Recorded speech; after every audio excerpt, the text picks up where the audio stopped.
Hello, YouTubers. Welcome to Level-Headed News. This is your host, Brenda. This is the second of the episodes that I'm putting out today. There will be one more to follow this one. 5 articles in it.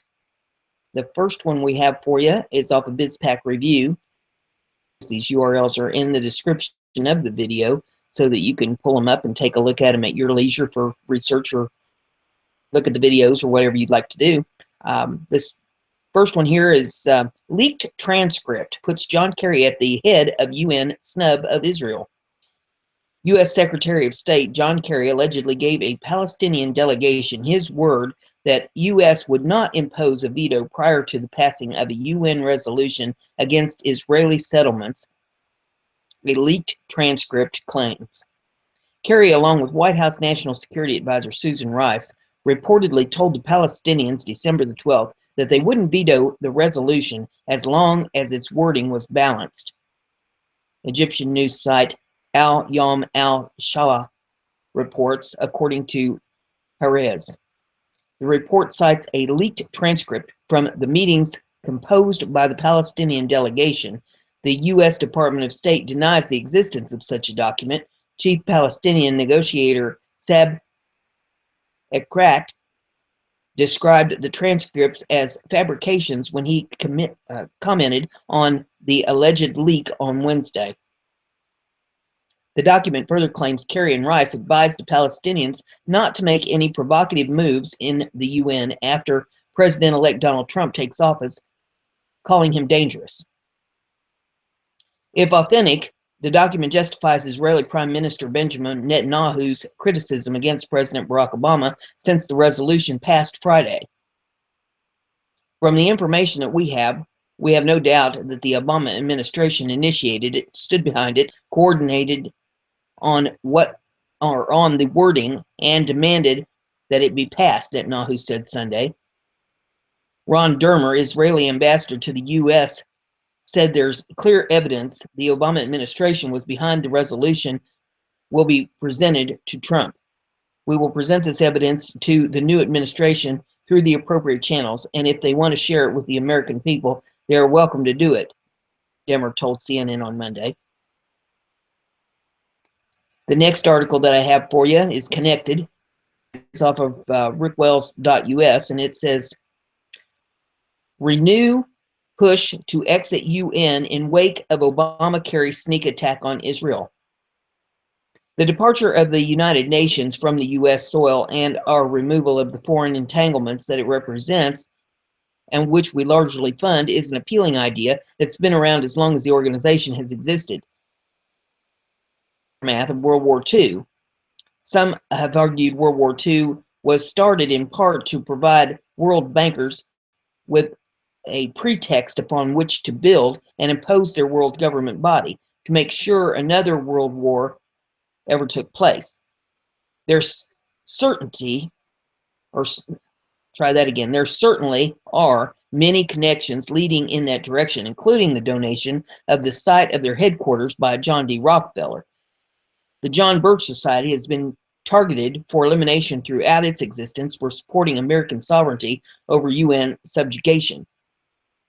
One former Congressman, Larry McDonald of Georgia, a Birch Society president, may even have been killed aboard the KE-007 in 1983 due to his UN opposition. Now, with the current uproar over the abuse of power by the UN and the Obama jihadists in attacking Israel and declaring that nation an international outlaw while supporting terrorism, the time has come for many to make a push for the United States to free ourselves. We can rid our nation of association with this corrupt global government that seeks and was created so that a few rich people could use our resources and prestige and those of other wealthy nations as their own and rule the world. Do it. Breitbart's Reem Kassam reminded readers on Wednesday of a bill sponsored by Republican Congressman Mike Rogers of Alabama in March of 2015, the American Sovereignty Restoration Act of 2015. That bill called for the United States to discontinue its membership in the United Nations and severed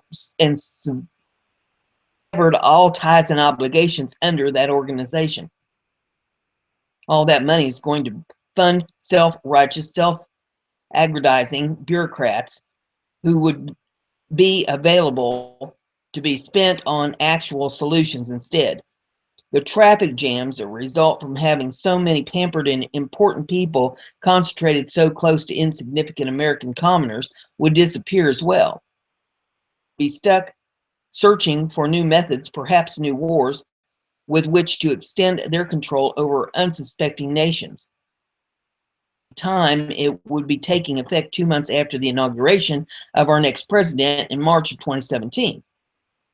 In his June 2015 comments to his constituents in support of the act, Representative Rogers named a few of the recent attacks on American sovereignty emanating from the UN, including the law of the Sea Treaty, which would subject our country to internationally based environmental mandates, a potential arms trade treaty, which would threaten our Second Amendment rights and impose regulations on our gun manufacturers, and the UN does not support Israel and voted to grant the Palestinian Authority, non-member state, permanent observer status. He closed his comments with the statement that anyone who is not a friend to our ally Israel is not a friend to the United States. That absence of friendship was unmistakably demonstrated by the Obama regime and his freakish minions, John Kerry and Samantha Power, last Friday with the abstention that was actually an endorsement on UN Resolution 2334. Americans know what the UN is. What we don't understand is why we're still defiling ourselves with UN membership. As our national best interests return to forefront of American policy under a Trump administration, the time would seem ripe to revisit Representative Rogers' bill and sever ties with this corrupt anti-American organization. Mr. Trump said in response to the attack by Obama, Kerry, Rhodes, and Power upon Israel that things will be changing, tweeting, "As to the UN, things will be different after January the 20th. The U.S. freeing of ourselves from their destructive shackles would be different and would be keeping with national sentiment within the United States and across the developed world that the UN is a failure and it's time it was scrapped." Mr. Trump understands the very limited value of the UN. The time may have arrived for their permanent departure. As far as I'm concerned, not a moment too soon. I've said for years we need to get out of that. We have here is off of Press, and it says China's #1 aircraft carrier sails into the South China Sea. This is out of Beijing, off the AP. It says China's first aircraft carrier and 5 other warships passed by Taiwan and sailed into the contested South China Sea on Monday, Taiwan's defense ministry said. The ships, led by Liaoning, sailed past the Prates Islands, also known as the Dongsha Islands, a Taiwan-controlled atoll in the northern part of the South China Sea, according to the ministry.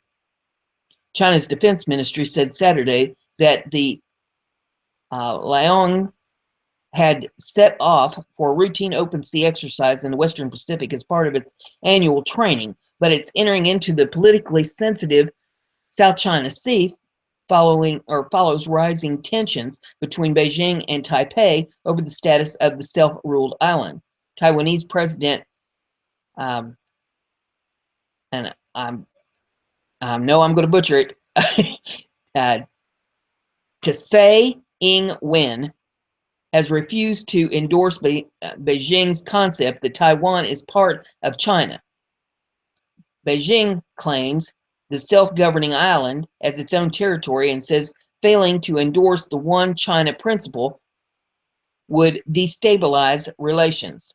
The Taiwanese ministry said Liaoning and warships had on Sunday sailed 90 nautical miles south of Taiwan in the Bashi Channel, a waterway between Taiwan and the Philippines. Tensions have mounted in the South China Sea, where the U.S. and China accuse each other of engaging in dangerous military buildup. China claims nearly all the sea and is pitted against smaller neighbors in multiple disputes over islands, coral reefs, and lagoons. The U.S. based Asia Maritime Transparency Initiative think tank said this month that satellite imagery showed China building large anti-aircraft guns on artificial islands in the contested waters, where China has also laid airstrips, built communications facilities, and deployed suspected missiles. China has characterized its moves as defensive in nature and accused U.S. warships of making provocative passes through the region. Commissioned by the Chinese Navy in 2012, first sailed to the South China Sea in 2013 when it docked base near the Chinese holiday resort of Sanya. At the time, was not outfitted with full aircraft complement. But there they are out there showing off for Taiwan on what they've got. And I don't know. Right now, it's like a couple bucks trying to rut. So we'll see how this turns out. The next one we have here is off of the commonsenseshow.com with Dave Hodges.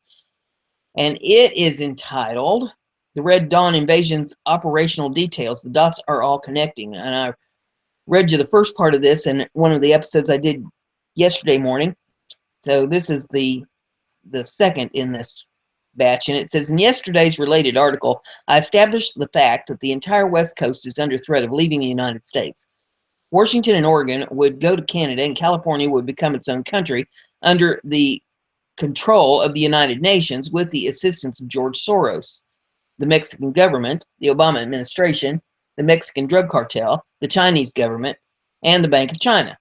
I also reported on the fake gas shortage in Mexico, which is causing Mexico to pivot towards China. Mexico's cooperation with China is essential to any Red Dawn invasion because Mexico would become one of the pathway into the United States. Russia has allowed this Cal-exit movement to establish an embassy in Russia.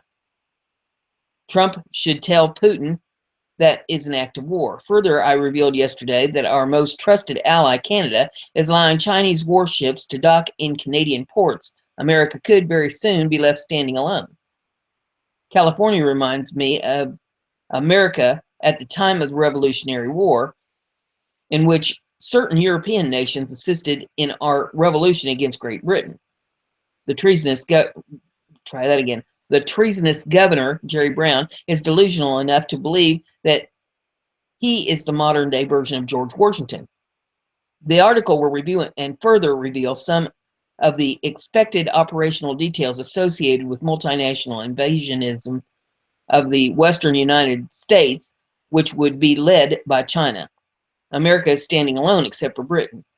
Leaders from the Community of Latin America and the Caribbean States, or CELAC, and Russia declared their intention to establish means of continuous dialogue to discuss and synchronize positions on international issues.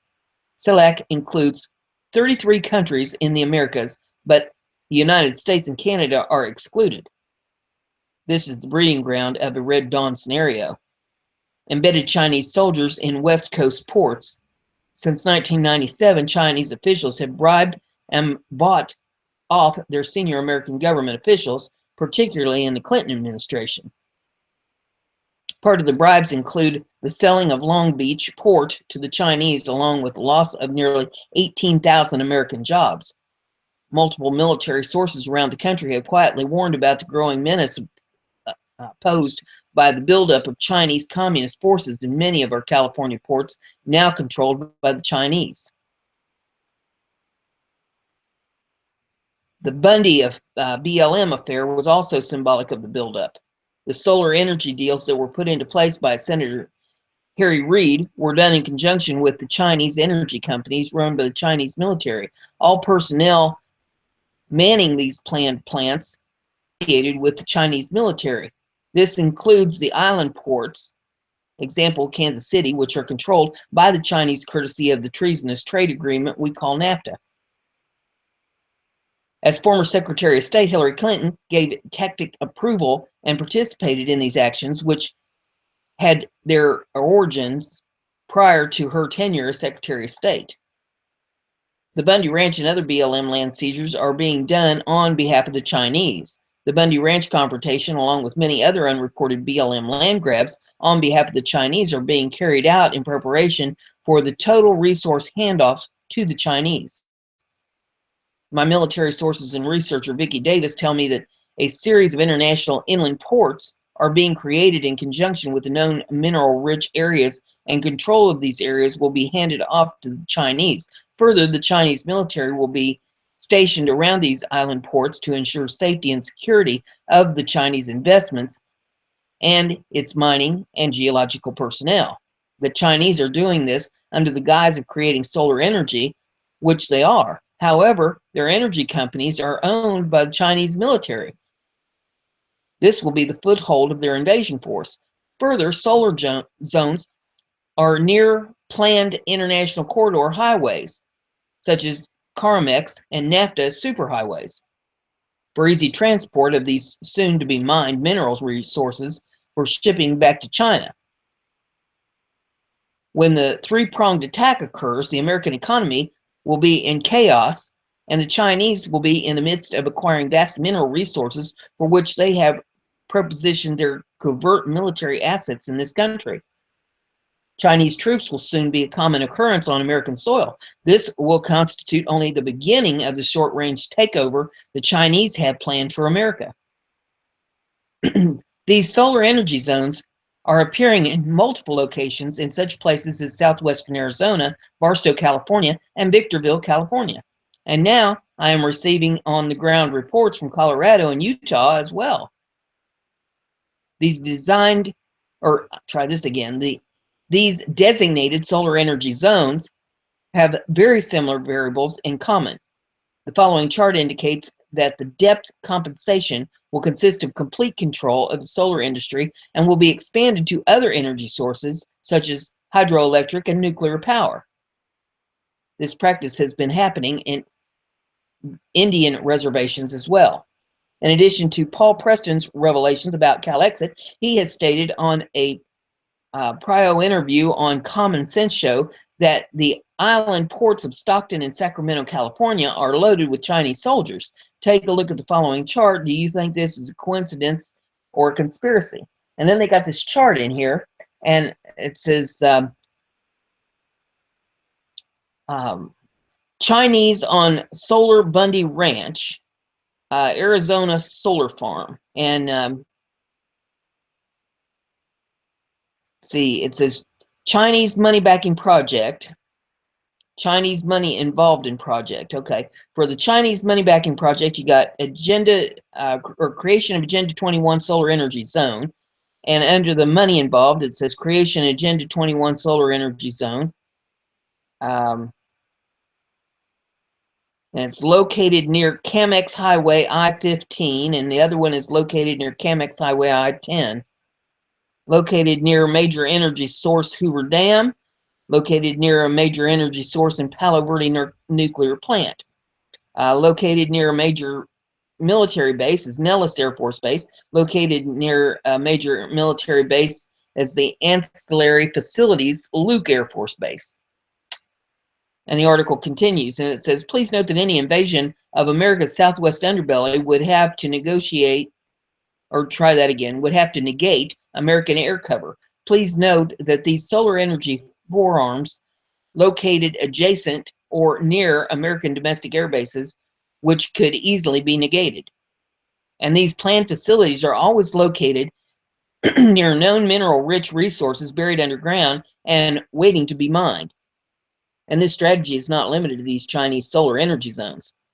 The FAIR article also makes mention of a series of Chinese incursions into the American energy domain, as reported by the Wall Street Journal on March the 6th of 2012. The state-by-state list of the $17 billion in oil and natural gas equity interests, CNOOC, and Sinopec have acquired the United States since 2010. And here it's got a list. Colorado, CNOOC, gained a 1/3 stake in 800,000 acres in northeast Colorado and southwest Wyoming in a $1.27 billion pact with Chesapeake Energy Corporation. Louisiana. Sinopec has a one-third interest in 265,000 acres in Tuscaloosa, Maine, or Marine Shale after a broader $2.5 billion deal with Devon Energy. Michigan. Sinopec gained a one-third interest in 350,000 acres in a larger $2.5 billion deal with Devon Energy. Ohio. Sinopec acquired a one-third interest in Devon Energy's 235,000 acre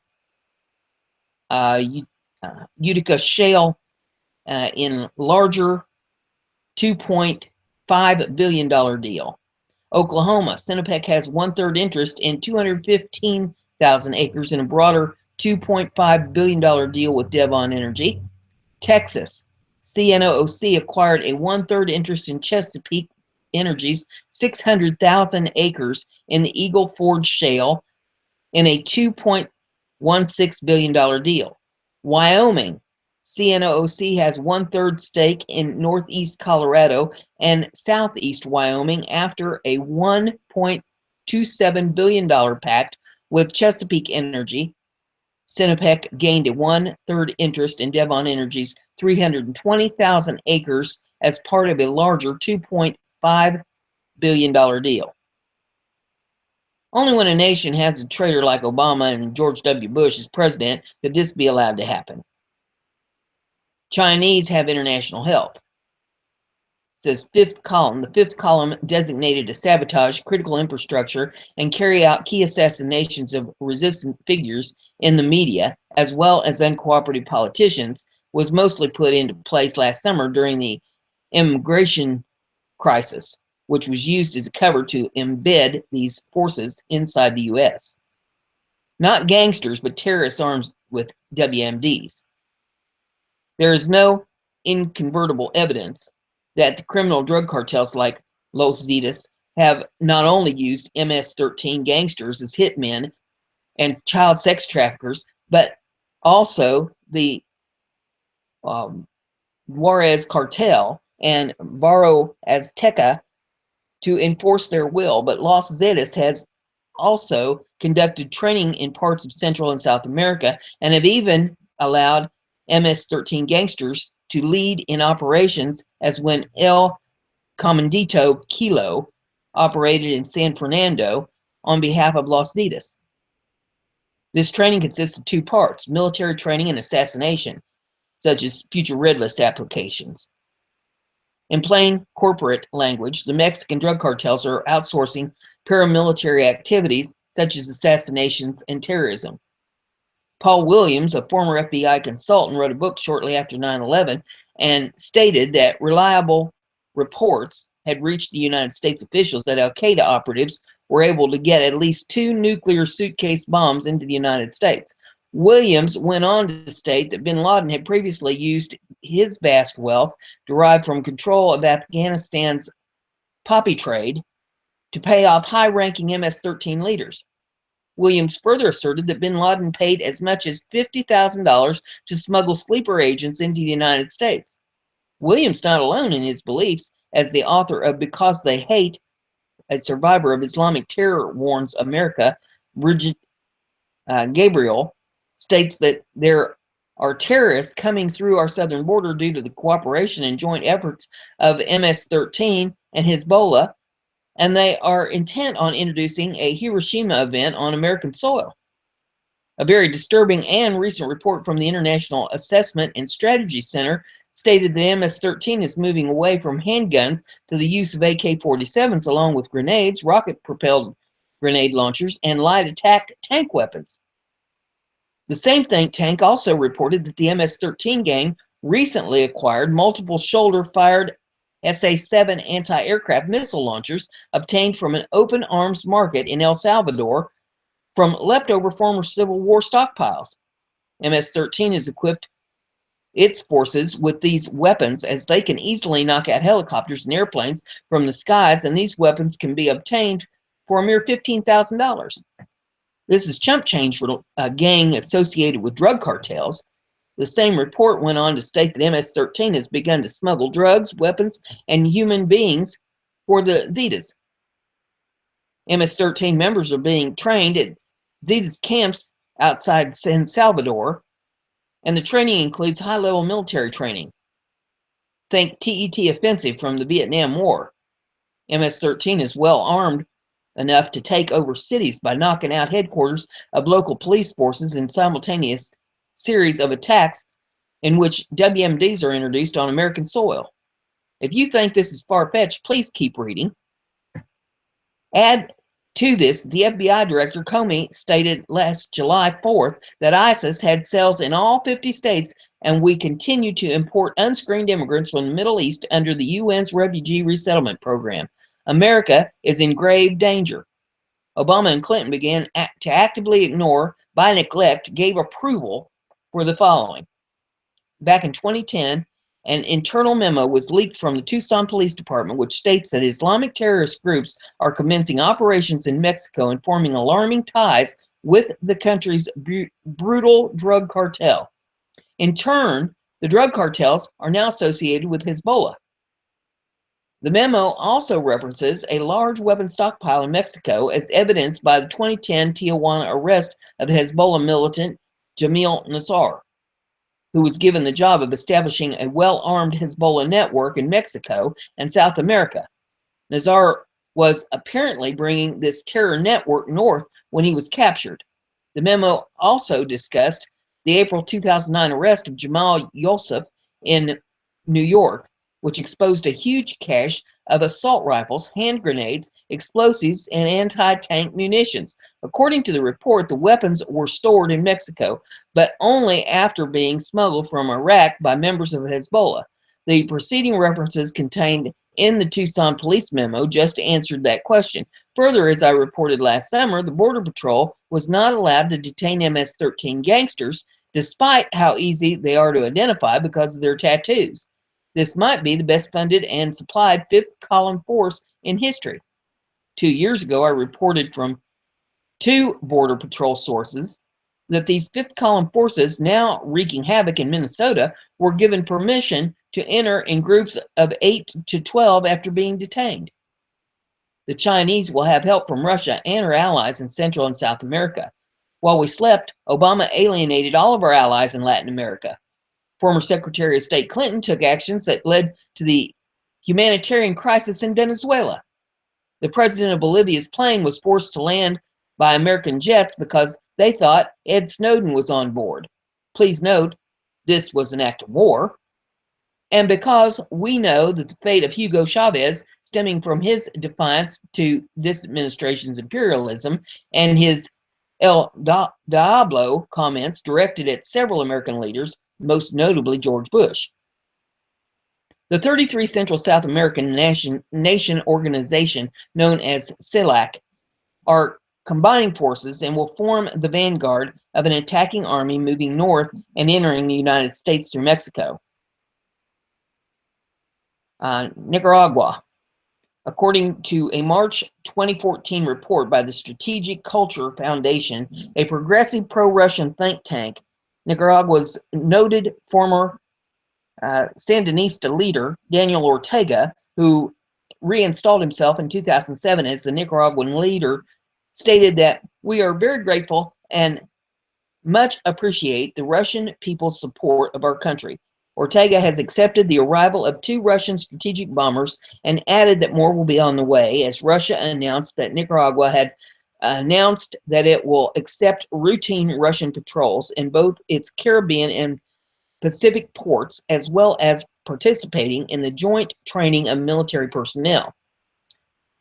Russia and Nicaragua have moved in the direction of strategic, economic, and military relationship. In October 2013, for example, Nicaragua and Russia signed a memorandum of international security cooperation. Council Secretary Nikolai Patrushev noted during his visit to Nicaragua that Nicaragua is an important part and friend of Russia in Latin America, pointing to the coincidence of views of the 2 countries' authorities on many issues. Argentina. Argentinian President Cristina Fernandez is determined to develop those close economic relations with Russia, as the left-wing liberal Argentinian leader has invited Russia to invest in fuel projects in an obvious attack upon the petrodollar. Fernandez also cut a deal with Putin, which previously supported Russia's grab of Crimea in exchange for Russian support of Argentinians' quest to annex the Falkland Islands. If this is followed through with, this would be a direct act of war. Fernandez's statement is most certainly a direct Russian slap in the face of our closest ally, England, and should be viewed as an attack upon NATO. Further, Cristina Fernandez added that the Crimean referendum was one of the famous referendums of self-determination. Ecuador, Venezuela, and Bolivia. Ecuador's President Rafael Correa praised Russia as a great nation while visiting Moscow in October of 2013. Putin was indeed praiseworthy because he promised to invest $1.5 billion into new domestic energy projects in Ecuador. Correa also stated that his country was planning on buying Russian military equipment. Russia has signed several $billion of contracts with Venezuela and supplies Bolivia, among other countries from the region, with military weapons. The military package includes attack aircraft and helicopters. Brazil. Brazilian Defense Minister Sesco Amorim stated that more than buying military equipment, what we are seeking with Russia is a strategic partnership based on the joint development of technology. Amorim's statement is consistent with the fact that Brazil, South America's most populous nation, has announced that it is planning to purchase short to medium range surface-to-air Panzer S-1 missile batteries and Igla S shoulder-held missiles from Russia. Previously, Brazil has purchased 12 Mi-35 attack helicopters. Russia and Brazil have also signed an agreement for Brazil to acquire 36 attack aircrafts.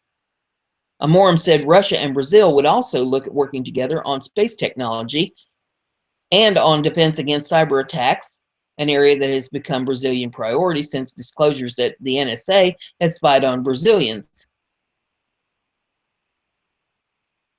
Their president and the country's largest oil company.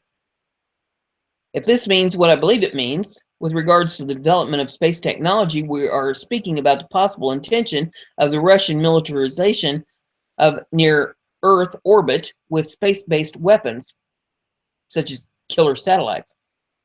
Brazil is also one of the BRIC nations who is actively participating with Russia in the demise of the petrodollar by purchasing oil for gold instead of the time-honored practice of the petrodollar. El Salvador and all of Latin America. El Salvador's president, Shanaz Sirin, has signed an agreement with Putin entitled Federal Law on Ratification of the Agreement on the Foundation of Relations, which pledges economic and military cooperation with Russia.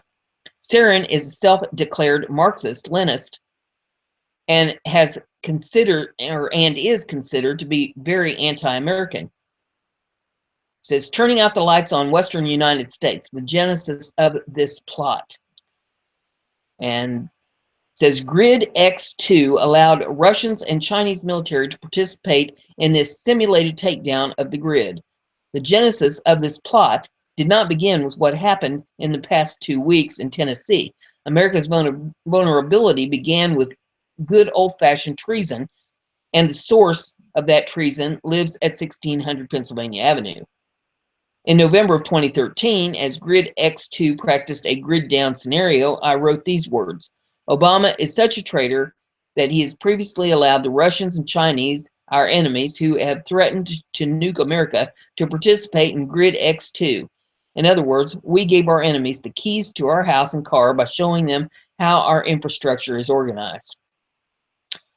Obama has purposely compromised the national security of the United States by showing the Russians and the Chinese how to take down our grid. I said this in 2013, and I'm repeating it today. I firmly believe our grid will be taken down. It will be replaced with Chinese solar energy farms. In conclusion, the dots are connecting. There is only one question to be answered at this point. Can Trump do anything about it? If I were Trump, regardless of the prospects for victory, I would do two things. One, send the U.S. military into California and arrest Governor Brown and wage war on the cartels. And number two, nationalize all communist Chinese business interests. Are you prepared? Do not stop prepping. Your life could depend on it. This is not necessarily our fate. Our best weapon is not our missiles. Our best weapon is our faith in Jesus Christ and staying in prayer on these critical issues. God is waiting to help us. We just need to humbly ask him to do so. So there you have that article. The final one in this episode is off of barenakedislam.com, and it says, music to our ears, what Muslims are saying about President-elect Donald Trump's proposed choices for his cabinet. Muslims are whining that Trump appointees seem to have a deep understanding that we are in a clash of civilizations. For Trump's people, everything comes down to Islam versus Christianity. Not just Christianity, Islam is at war with every other religion, as well as different sects of Islam. With less than 1 month before Donald Trump takes office, the battle lines are clear. To Trump and his inner circle, it's white Christian America against Islam. And that's troubling for American Islam. Try that again. And that's troubling for American Muslims. Aside from all rhetoric that we heard from Trump during his campaign session, the most troubling thing looming on the horizon is his choice of cabinet members and advisors. Imam Sequi told Paste recently, Sequi is the executive director of CAIR and the founder of the anti-Islamophobia group Hate Hurts. Paste contributor Rakai Chemsedine also weighed in. Muslim Americans have already faced a security state that's swiftly closing in around them. Chemsedine said, a Trump administration that's now brimming with anti-Muslim ideologues means that Muslims are now facing even more trying times. One can only hope. During Trump's campaign, the billionaire appeals to xenophobia and othering of Muslims as a constant theme. Trump bragged about his plans to slaughter the families of terrorists, a term that has its own issues, and his plan to create a Muslim registry. All this worked up, All this worked to fire up a vocal minority of Americans, sufficient to give Trump the Electoral College victory, if not the popular vote. Trump's National Security Advisor, General Michael Flynn, has often expressed his antipathy to Islam. During Flynn's time at the Defense Intelligence Agency and after tweeted out the anti-Islamic rhetoric like fear of Islam is rational and setting the stage for battle between the West and Islam, the general's beliefs were clearly stated in July when he said in an interview with Yahoo News that Islam is a political ideology based on religion. Trump's proposed Secretary of Housing and Urban Development, Ben Carson, agrees. In February, Carson wondered how Muslims could accept U.S. values, given that it would be, in his view, an ideological conflict. Only a schizophrenic Muslim could possibly balance the two, he said. I don't see how they can do it otherwise because you have two different philosophies, Carson said. That's not all. Carson also doesn't trust Muslims in any position in government. He said last year, I would not advocate that we put Muslims in charge of this nation. I absolutely would not agree with that, Carson said in 2015 appearance on Meet the Press. People like General Michael Flynn have openly espoused anti-Muslim hate on social media and are part of spreading virulent Islamophobic conspiracy theories, Sequati said. Ben Carson said during his candidacy that Islam isn't compatible with the Constitution, and sadly, a large number of Americans believe in this hateful rhetoric. Flynn's deputy K.T. McFarland, a former official in Ronald Reagan's Department of Defense, has similar views. McFarland has been a constant critic of the Muslim faith and frequently conflated religion and terrorism during her appearance on Fox News. McFarland described the war on terror as a war on the scale of World War II in the wake of the Orlando shootings in June. In other words, McFarland believes that the current U.S. struggle against random bombings, shootings, and other acts of violence that happen relatively frequently on U.S. soil is directly analogous to the global war with 6 major superpowers fighting across most of the northern hemisphere and into the southern.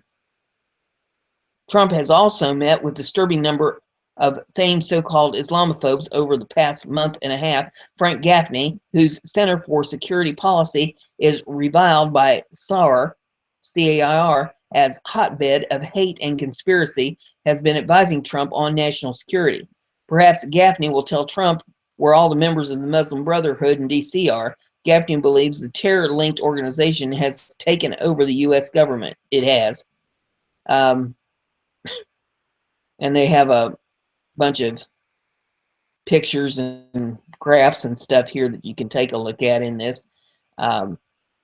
Such biased positions definitely puts Muslim community at risk of an increased level of targeting by the state, Sequati said, as well as risk of being targeted by hate crimes. Colonel Allen West was seen at Trump Tower on December the 5th. It's believed that the firebrand could be up for Undersecretary of Defense. West's hopes for the position may have been complicated by a Facebook post calling for the extermination of all Muslims earlier this month, though with Trump that may end up a net positive for West. West didn't post this. A staffer did, referring to ISIS. It says, this rhetoric is impactful, especially as it comes from figures who are now going to be influencing domestic and foreign policy, said Shamstein. All is not lost, Shamstein said. As hopeless and as things feel, there is potential to harness this justifiable fear and anger and turn it into mobilization, she said. We have to organize, not just as Muslims, but alongside our diverse communities. We're in this together.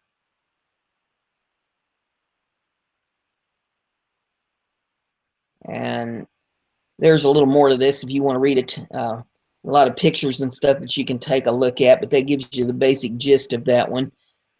If you're interested, you can pull that article up and read that at your leisure. But that will conclude this episode. I have one more for you this morning, so we'll get that out. And if you like what we're doing, give it a thumbs up. Share it on your social media so everybody gets to hear the news. If you haven't subscribed, subscribe. Click that little bell on the subscription button and check the box so you get the email alerts when I put these shows out. We want to keep you informed. See you in the next one.